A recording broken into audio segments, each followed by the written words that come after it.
we are, the other teachers. Classic session. Yep, and we're coming to you direct this evening from two locations. 3 locations. Well, are you're gonna bust a secret that quickly? We've got a guest coming on the show. Oh, okay. You're gonna let it marinate. You're gonna do some foreplay action and then get to it. That's true. No, I'm very excited today because we've got a guest speaker on. She's a teacher by profession. You know the other teachers, we value education, so we thought that it would be very fitting to have an actual teacher on the show as the first guest. And she's an actress as well. So we're gonna bring Coralys Carpio onto the show. But is there anything else that's going on before we bring her on? I mean, like, let's just get to it. All right, cool. All right, let's bring her in. Yeah. Without any further ado. Hello, Corey. Hello. Welcome to the other teachers. Glad to be on the other teachers. How are you guys? Doing good. I'm doing pretty good. I'm doing all right. Trying to get this podcast on the way. We're just very excited to have you on here. I'm glad to be here. I've heard your podcast, and it's been really good. I haven't caught it in a couple of days, but what I have heard has been awesome. Oh, so you're an avid listener of of the other teachers? Yes, I do try to. It's all good. So I understand that the topic that you wanted to talk about was something like work hard, play hard, and what that means to you to some degree. Well, work hard, play hard. I mean, as you already know, I went to London for uni. I did my master's out there, my post-grad, theater arts and education. And I did my residency at the Shakespeare's Globe, which was awesome. And then I went to Moscow and did a residency in Gittes, which was really great. Russians killed me, and the vodka helped always. So basically, like, after grad school, after post-grad, nothing's ever guaranteed in life. So it just is what it is. I don't know if you guys have heard about this student in America, a law student, who is currently trying to fight with her school that she graduated with, and she's trying to sue them because she doesn't have a job in her field, and she's tried to have a job in her field and she hasn't had any success. So she's trying to sue the school basically because she doesn't have a job. No, I haven't heard about that. But is she trying? I mean, that happens here as well. That happens in the UK. That happens a lot. People have postgraduate jobs and they work in McDonald's. Yeah, it's difficult, but I mean, I just feel like nothing in life is really guaranteed. Even if you go to a school where they tell you, right, 70% of our students are working in the field right now. Is it literally guaranteed that once you graduate, you're going to be working in the field, or do you have to, like, continuously work extremely hard? And is it the school's fault, or do you guys think it's, like, the person's fault? Or is it just luck? Some people have good luck, some people have bad luck. I think that it's firstly it takes a lot of courage to study something that you're passionate about, even though it might not be clear what the career path is after you graduate. But I think that it definitely comes down to you. I mean, I know when you're in uni, you have like counselors, or you have these like career counselors, right? Who you speak to, and they sort of give you guidance on, like, what your career might be when you graduate. But I think that really everything comes down to you. You make the decision on what you want to major in. You make the decision on what classes you want to take. So really, at the end of the day, it's not the schools or the establishment's fault if you can't get a job.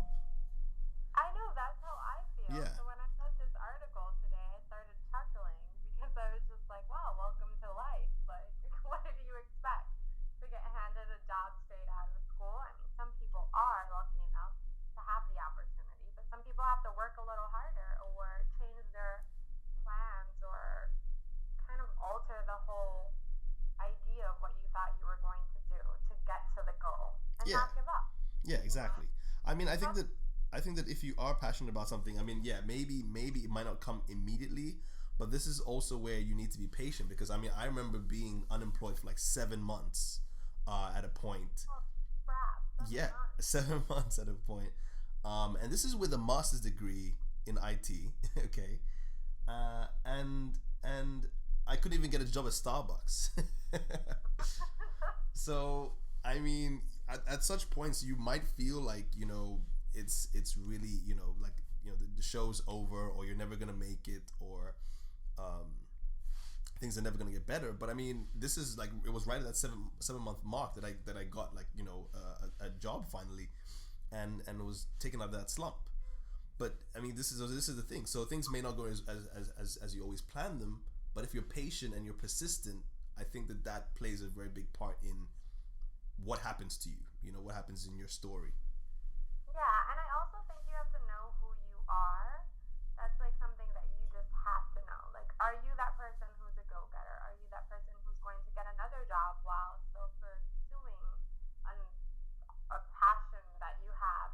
Like, for instance, I didn't get a job right away after I came back from London. I was unemployed for 3 months, and I Okay. was trying to find out or figure out what I was going to do. I didn't want to go into retail. I didn't want to be another waitress in New York City who's pursuing acting. And I just felt stuck. But then I just realized, what was my plan B? It was children. I've always loved working with children. I'm a child at heart. So that's what I ended up doing. I ended up pursuing a career in the Department of Education in New York City. So now I work in the Department of Education, which is great, from like 8 to 2:35. And then after that, I'm like able to go out to auditions, go to acting classes, keep networking, go to networking events. It's just that's who I am. I have friends who are still working in retail and acting. It's good for them, but just for my, like, the person that I am, I like to have like some sort of set schedule. It helps me out. Then I know all my free times of it, my availability, and it's more consistent. So Right. that's what I meant by like work hard, play harder. I still get in the time to like do what I want to do, and I enjoy myself. I don't feel like you should just stick to one thing, like suffer for ages till you get to the point that you want to in life. You should always enjoy. Or Right. slow down. So what would you so for this girl and other people who are like her, what would you advise, or how would you what advice would you give them if you study something that isn't very easily translated into a job, like right after uni, or something that, I guess, something that isn't really doesn't really have a really clear career path? Would you I say guess that they for the go and take a first teaching job, or I suppose what I would say is like, welcome to the real world, hun. Like, what do you expect? I think she should get a good lawyer and then sue, make some monies. Or maybe like I should be thinking like her, and I should get a lawyer and sue, right? I don't know. I don't know if you'd win. That's the thing. You see, this is the thing. No, but I think I think another problem is schools and universities, well, the ones I went to, they give you education related to what you want to do, but they don't actually help you with, once you leave university or once you get your qualification, they don't help you set up a business and tell you what you actually need to know in the real world to make it. That was my university anyway. I don't know about you guys. yeah. I mean, I think that's a general feeling that a lot of like educational curriculums, like worldwide, are like sort of outdated, if you will. So Yeah. I mean, I that's felt that way in New York, like in New York City. Well, not in New York City, New York State. I went to school upstate for my undergrad in uni. I felt that way. But for my postgrad in London, I felt like I was challenged, and like I was given advice, and I was advised, and I was told like, this is the field and this is what you're getting into, and it's gonna suck and you're not gonna be happy, but you need to keep on going, and if you really love it, you won't give it up. That's what I was told. So I felt like my uni was way better, but then again, I was in London for that, so. no, yeah, true story. So wait, so do you feel like you are so you're teaching, you're also acting. Do you feel like one of them is a backup, or do you feel like you generally want to pursue a career in both of them as far as you can go. I would love to pursue a career in both of them as far as I can go. Right. Okay. I really am enjoying it. I am passionate about more so about one than the other, which is definitely just straight up acting. But I have so much fun with the children. It's insane. Like, literally, it's just like pre-K all over again. It's so much fun. Not to mention, I'm kind of crazy, so. What exactly do you teach the children? Well, it's a special education class, so I think that's what's awesome about it too. So I'm able to incorporate theater and like communication skills within the curriculum for the Okay. day. It's like math, science, social studies, music, theater arts, and I'm involved in all of those. It's a lot of fun. So you're a bit of a drama teacher to some degree. Yeah. Okay, all right. So, Coralys, you were telling us, you mentioned to me earlier that whenever you get introduced at functions or these networking events, people always ask, the first question people always ask is, what do you do? And you said that like annoys you or something. Well, no. If it's a networking event, I expect it because we're there to network and we have to cut to the chase. And you want to know what someone does or how they can help you or how it's going to benefit you in the long run. Right. But when I'm at a social event at a friend's party in a bar and I'm having shots with someone or I meet someone through another friend and the first thing that they say is, what do you do? It's kind of frustrating. It's like, okay, like, it's annoying. Like, why does it matter what I do? Like, it should happen gradually, and I feel like it doesn't. And I had a conversation with my friend about this the other day. Like, we went to a bar, and she was waiting to meet me. And some guy came up to her, and he was like, hey, what's up? How are you doing? They spoke about the weather, chit-chat, and then small chit-chat, and then straight. So, what do you do? And I just think it's really interesting. Even last summer, I met 3 ladies who were in the line waiting to get a drink, and we just started talking, and they were like, wait, like, what do you do? So do you feel like a question such as where are you from is more natural than what do you do? Like, what? I do. Like, especially if you're from New York City. Sure. You're among so many people from different cultures and like different backgrounds, different states, different countries. I think that's more interesting than like, what do you do straight out. So that, I mean, how is it over there for you guys? It's like, it might be completely different. It might be a New York City thing. I don't know if people really ask that a lot. Maybe I ask people that. I don't know, subconsciously. But I think that it's a default thing that you tend to try and make an assumption or make it sort of get a grand picture of someone by figuring out what it is they do for a living. I don't know whether it's the right thing to do. I think that's true. It's people do default to that because, do you remember when Kate Smearers invited us to that event and there was 3 people there and they would constantly default to what do you do? What do you do work-wise? Yeah, but we made a rule not to talk about work because you don't want to talk about work on a Friday night when it's the weekend.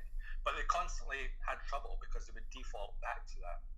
I think this is the thing. So I think as we probably get older, you tend to summarize or sort of make a picture about someone based on what they do. So if you act for a living, you're an actress. So you're Coralys the actress. And so I know I can talk to you about anything that's like theater or film related or something that's in that realm, and then I have things to talk to you about. If you said you were Coralys from this place and I don't know anything about that place or I don't have any relation to that place, it might be harder for me to relate to you. I don't know. Maybe it's something like that. I feel like sometimes people just will judge. Like, I was at a bar one day and I met this custodian my friend was talking to, and I didn't ask, what do you do? My friend asked, what do you do? It just happened to come up. And it was just one of those things, like, he stepped away and went to the restroom, and my friend was like, whoa, he's like a custodian, like. And I was like, well, does that define who he is? Like, that's a job. That's a good job. And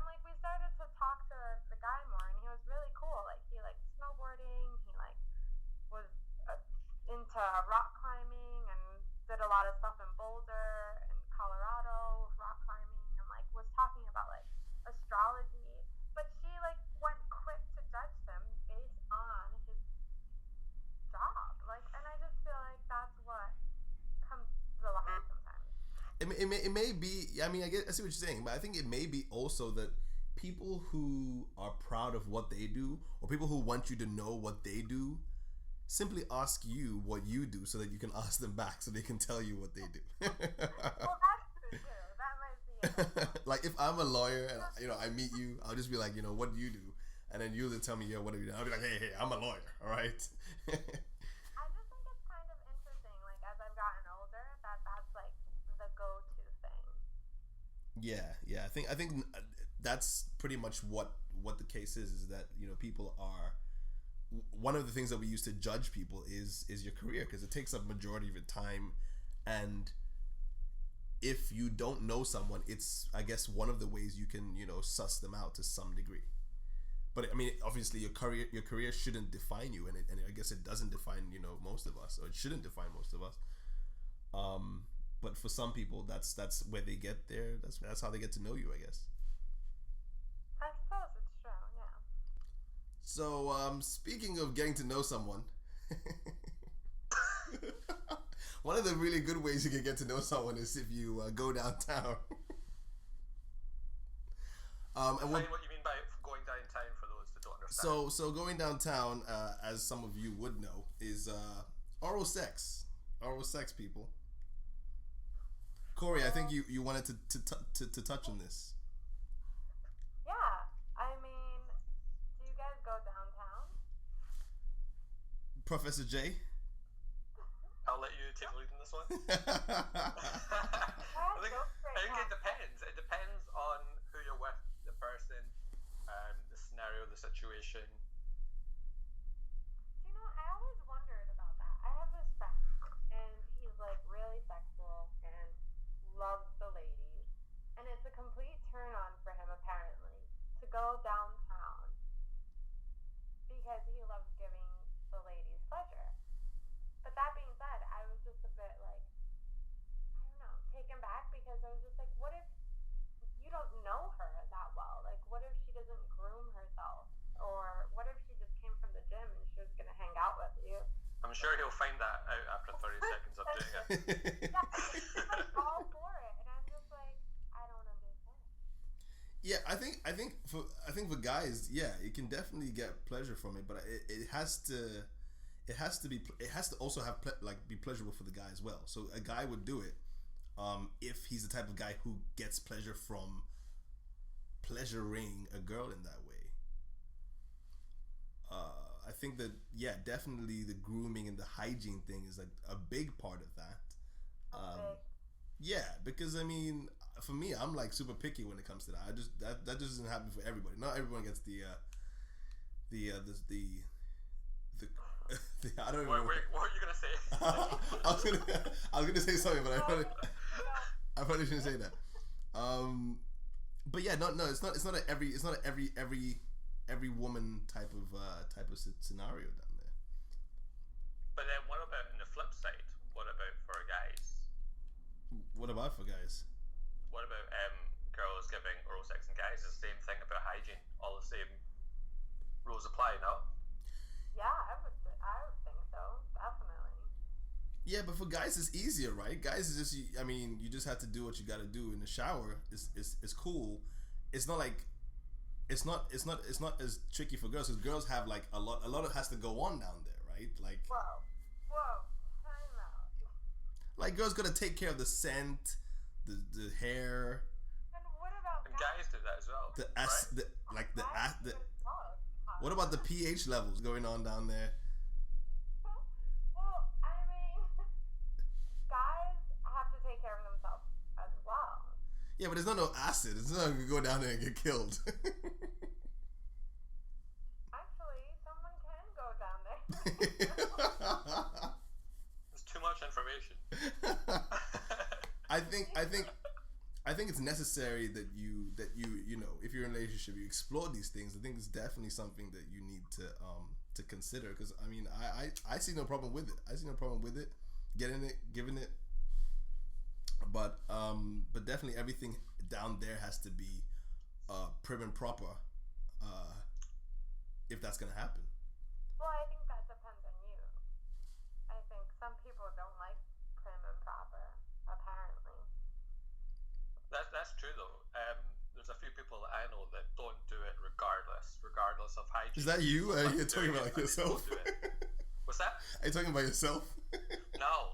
I'm talking about a few people that I know. It's not myself. That just don't do it regardless. And I tried to find out why, but they wouldn't give me an explanation. Apparently they just don't like doing it, and then that's it. Yeah, I think it depends on like your. I guess I don't know how to put it. For guys, I mean. Like what you desire. Some people don't desire that. That just doesn't turn them on. Yeah, see, but my whole thing is maybe like actually doing it won't turn you on, but it's seeing your partner have that much pleasure that turns you on, and it's knowing that it's, you know, like a lot of other things which for guys which are like ego driven. This is another ego thing because it's, you know, your ego's getting amped or getting pumped up by the fact that you are the one who's responsible for pleasuring your partner to this level. And I think that's where the pleasure for the guy comes in. I think that's where the pleasure for the ladies or men who go down on men comes in as well. Yeah, no, yeah, okay, all right, cool. I can see that. I can totally see that. So, what I mean, so do you advise young ladies to? I advise young ladies and young men to just explore safely. Explore their sexuality. That's what I advise. Go for it. Figure out what you like and what you don't like. Yeah, I mean, I think this is the thing. So guys, you know, I don't know if there's any straight guys out there who will actually, you know, turn that down. You know, so I say dudes, they need to, you know, chicks who are with guys, need to try to do that as much as possible.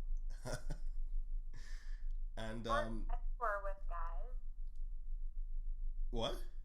Guys are with guys too, or girls are with girls. Oh yeah, no, of course, there's that too. Yeah, I mean, if you have to do it at the same time, you know, that works too. Give it your all. But definitely, yeah, you're definitely right. You're definitely right. They do need to explore. I mean, have you guys ever used, like, this is totally like random, but have you guys ever used like toys while you've been like in a relationship or a sexual relationship with someone? And how do you like it? Huh. Or do you like Toys, you say? No, I mean, huh. I haven't been in the same. So I've been, obviously I had this relationship where my partner wasn't in the same location I was, but she was, you know, using toys in a different location, and I was enjoying it over video. So I guess that's like what you're saying to some degree, no? Yeah. I mean, I wasn't actually physically experiencing the toys myself, so no, I haven't actually done that. Sure. That for me is I don't know if No dead zone. I don't know how I feel about that. You know, bringing toys into the equation. It makes it feel like it's too many shades of gray in there. I'm not sure. I'm not sure how I feel about that. But are you saying that you are completely cool with that? Do you frequently use these? I've never tried that. I was just wondering. Huh. I've met a couple of people who actually are really into it. Spices up their relationship, and they just really enjoy it. So I was just wondering what you guys thought about it. I think that's a good suggestion though, because when things, you know, start getting a bit stale and a bit repetitive, these are some of the things that you can explore to just like you said, you know, bring some of that spice back into the equation, right? Yeah, I guess. I mean, what's the longest relationship that you guys have ever been in? For me, not the long. I mean, I probably max out at about 6 months, 7 months. That's probably the long. Yeah, that's probably the longest I've been in. Professor J. What, like 3 years? And that was a long time. It felt like a jail sentence. Like it was long. Right. Recently, a year and a half. But I think like most relationships, if you get past 1 year, then I think it's make or break after 1 year. You think so? Kind of figure it out. Yeah, I think that makes sense. Make or break after a year. But saying that, it can still break later than that. Like, I've known people who've been in relationships for 5 years, but if you get past 1 year, I think there you know someone. So that would be an external reason. That would be something else, or you just get bored. So you got to use toys, as you guys suggest. Yeah, you didn't answer the question. Coralys asked us about toys. What toys? Yeah, you didn't answer that. You somehow skipped that one. What if I use toys? If you've ever used toys in a relationship. No, wait a minute. I'm trying to think the right way to word this. No, I haven't used toys personally, but someone I've been with has used toys. See, I don't think guys are the same as girls. Guys don't want to like admit to having used toys because I think guys just in the same way I was saying that ego thing. It's like why would we use a toy? Well, why wouldn't you use a toy? Because we have tools that we don't need toys. I don't even think there is any toys for guys. Is there? I know. I was thinking about that. I wonder if there are any toys for guys. That's the thing. And even if it came down to us like using a toy with our partner, why would we do that? I mean, I can think of scenarios why we would do that, but Why would you do that?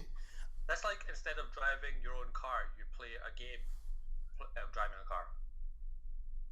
Yeah. Like a video game. Yeah. I like video games. Those are fun. Well, I mean, hey, look, I don't know. I've never done that, but I've never heard of toys. Like not that I've never heard of toys. I've never heard of toys for males, but it's just something that my friend was talking about the other day about toys. She's talking about spicing up her relationship and how she might just bring a toy to the bedroom, and I was like, well, have you spoken about it, or are you just gonna spring this on him? And she was just like, I haven't spoken about it. I just want to bring it as a surprise. But I was like, I think that's cool. But how do you know he's into it? So that could have went. It just got sprung. That could have went two ways. Like one way, it would have been like the ego thing, like Cara was talking about. It could be like, oh, am I not enough for you that you need a toy? Or it could go the opposite way, and he could be totally into it. Yeah. Depending on the guy. That's true. So what happened in this situation? She didn't actually do it. She was just talking about doing it, and I was telling her. I mean, I feel like you should probably talk about it, or maybe like be a bit more confident, because she didn't sound too confident when she was talking about it. So I was just like, just make sure whatever you do, you're just like really into it, and it's gonna be fun, and not this thing. I think that's key. Like you should make it fun in every scenario. Yeah. Instead of making it very serious and very about you or whatever else. Yeah, I mean, she was talking about it as a joke, but I was just like, if you're gonna do this, like, go for it and have fun. Don't make it like a thing. Definitely. Right, so I think that's pretty much all we have time for today. Well, thank you very much. Thanks for thanks for your time. Thanks for coming on. And I must say, Professor J, awesome, work hard. Please. Yeah, thank you. Thanks for coming on the show. Before cook dinner and you're working on laundry right now. That's awesome, man. Laundry, washing, dinner, and podcast. That's some good time management right there. Yeah. Coralys, do you want to give us your social media before you go? Like, do you want anyone to follow you on Twitter, Instagram? Do you have anything you want to? I don't really do social media like that, so I'm A-okay. Alrighty, all right, that's cool. Okay, it's fine. We're on Twitter currently at Other Teachers, and I mean that's currently the only place we are, to be honest. Awesome, Twitter. I'll need to get a Twitter. I'm like such an old lady, but Twitter. True story. All right, cool. All right, cool guys. Nice talking. Thank you so much, Corey. And so Jay, are we good? Are we good to wrap it up? Yeah, I mean that was cool. Interesting show. Covered all the bases from acting to working hard to university to dildos and to going down on other people. All of the main things you gotta know in life. I know, right? We pretty much summed up life in this one show. Yeah. Cool. So as always, remember that experience is the best teacher. So learn from yesterday. Live for today. And hope for tomorrow. It's the other teachers. Thanks for listening. Class dismissed. Peace.